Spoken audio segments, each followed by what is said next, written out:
अब हुँदा हुँदा हिजो के अस्तिका दिन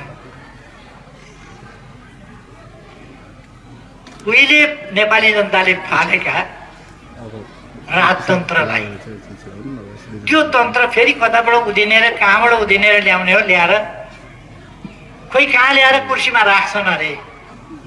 अनि मान्छे कुर्सीमा बस्दाखेरि राजा हुने भए त तपाईँहरू कुर्सीमा बस्नुभएको छ नि राजा हुनु, यता पनि कुर्सीमा बस्नुभएको छ नि राजा हुनु।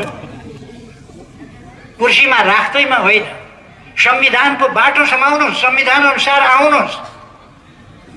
पूर्व राजा लोकप्रिय छन् भने चुनाव लड्नुहोस्, आउनुहोस्, पार्टी खोल्नुहोस्।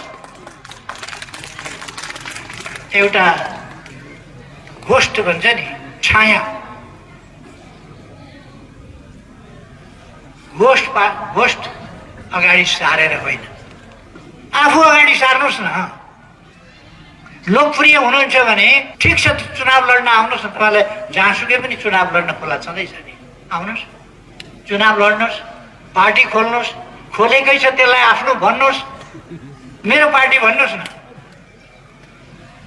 अनि अलिकति टाउको निकाल्न जस्तो यसो पनि गर्ने, अलिक अप्ठ्यारो परेर खुट्टा फेरि पछाडि तानेर कछुवा तान्ने, टाउको पनि लुकाउने।